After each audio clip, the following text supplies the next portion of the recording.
novidade e esmiuçar de fato o direito penal. O direito penal ele foi transformado em um código. Assim como o direito civil, o direito previdenciário, ou o direito tributário, ele é um direito reconhecido como direito positivado e codificado. Por que codificado, Douglas? Diferente do direito administrativo e outros direitos que existem no mundo jurídico, no ordenamento jurídico brasileiro, ele foi colocado em um código. Simplesmente por essa razão, o direito penal ele foi codificado, por isso ele é chamado Código Penal. Para tanto, o direito penal, a fim didático, foi dividido em duas partes. Temos a parte geral do Código Penal, essa que trabalha o comportamento humano do indivíduo, como ele lidar na aplicação da lei penal. Por exemplo, quando você comete um crime, você vai ver comigo que está na parte especial do Código Penal, você comete a conduta de matar alguém.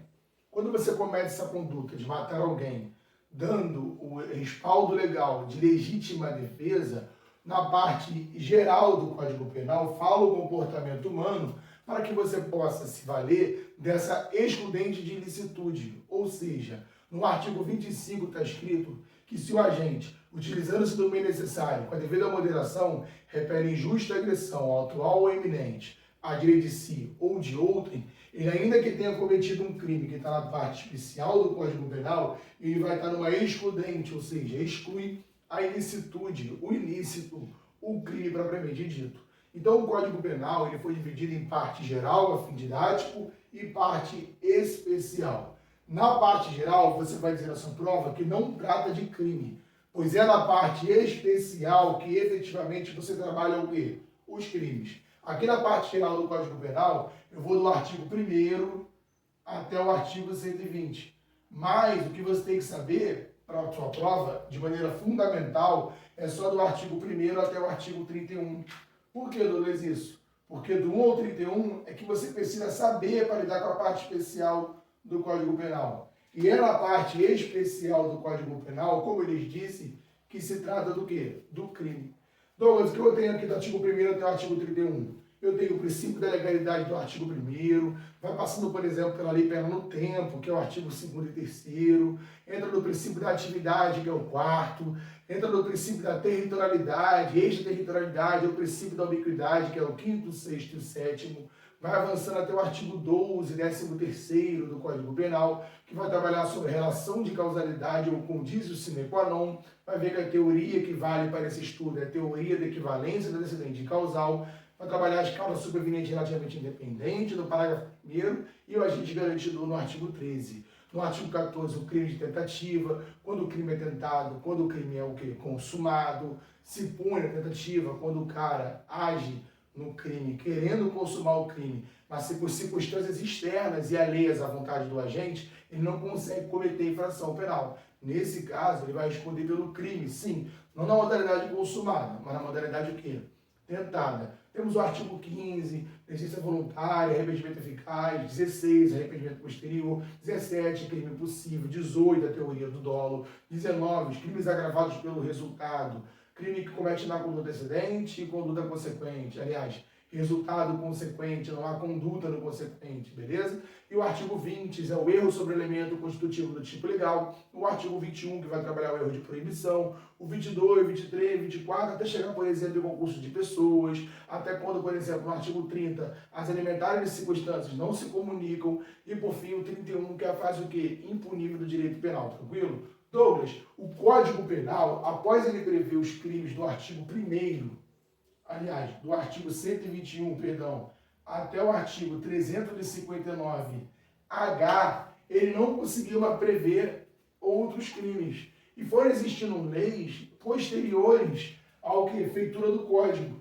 O Código Penal, após feito, não pode ser parado para ser editado. Não pode ser parado para poder ser acrescentado uma conduta típica. Então, foram feitas leis após a feitura do Código Penal. Essas leis, por sua vez, foram o quê? Extravasando o Código. E aí o direito penal diz que são leis chamadas leis o quê? Extravagantes. Ou seja, as leis que foram extravasando o limite do Código Penal são chamadas de leis o quê? Leis extravagantes. Então eu tenho o direito penal, que é o direito das condutas ilícitas. Sobre o aspecto formal, o direito penal, ele é estático, ou seja, é aquele direito que prevê o rol de condutas e dar o nome a elas de infração penal e prevê esse comportamento humano lá como crime e a sua respectiva pena. O direito penal material é o direito que vai proteger os bens jurídicos mais essenciais à vida em sociedade e elencar os bens jurídicos mais importantes à vida em sociedade e buscar protegê-los. O direito penal, por exemplo, do seu ponto de vista, sociológico ou dinâmico, é o direito penal que vai dividir, que vai entender que se pune a sociedade, se pune o indivíduo, em último caso, em última ratio, beleza? E após você vai ver também o Código Penal, o direito penal, pelo sistema analítico-dogmático, que você vai começar a ver de fato a teoria do crime, que divide o crime em fato típico, antijurídico e culpável. Tranquilo até aqui? Beleza, Douglas. E para que o Código Penal foi feito? Foi feito porque o Estado ele repudia qualquer comportamento humano que seja contrária à convivência humana, à convivência em sociedade. A esse nome de comportamento humano no ilícito penal, não administrativo e nem ilícito civil, ele foi chamado de infração penal. Então, ou seja, todo e qualquer comportamento humano feito em sociedade, ele é classificado como infração penal. Seja ela crime, seja ela contravenção, seja ela crime de pequeno potencial ofensivo, seja previsto em lei especial, lei extravagante, sei que você entende ainda, mas fica comigo.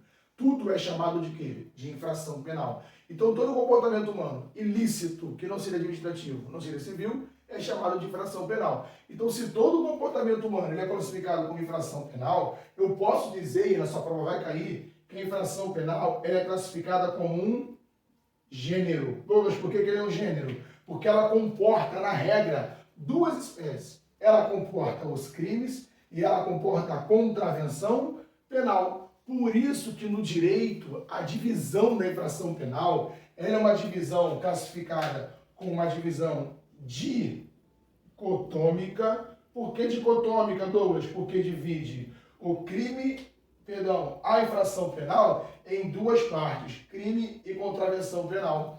E também ela é classificada como uma divisão dualista. Essa é a divisão da infração penal. Apareceu também na prova de delegado de polícia como o quê? O sistema classificatório bifásico de divisão da infração penal. Lembre-se, por que é dicotômica, dualística e bifásica a divisão da infração penal? A infração penal tem essa divisão porque ela divide-se em crime e contravenção penal. Por isso que a divisão é dicotômica e dualista, porque tem duas, tranquilo? Beleza, Douglas. Agora, eu já vi outros direitos trabalharem também sobre infração penal. Direito holandês, direito português, direito alemão, eles vivem cobrando isso na hora da sua prova. Mas você tem que saber que no Brasil a palavra crime, ela é a mesma coisa, ou seja, ela é igual do que a palavrinha delito. Então não aceite na sua prova crime, vírgula, delito, não aceite isso, tá? E muito menos crime e delito. Tanto uma quanto outra estará o quê? Errada. Sempre infração penal é gênero, divide-se em crime ou delito, vai estar certo, nunca vírgula e delito, e contravenção penal, tranquilo? Por isso que a divisão dicotômica e dualista tem duas, não são três divisões, não é tricotômica ou tripartida a divisão, beleza? Douglas, a contravenção penal não tem nada a ver com os crimes de pequeno potencial ofensivo. Ou seja, a contravenção penal não tem nada a ver com os crimes de pequeno potencial ofensivo. Douglas, por que a contravenção penal não tem nada a ver com crime de pequeno potencial ofensivo? Porque, primeiramente, se a palavrinha é crime, eu não posso chamar de quê? De contravenção penal.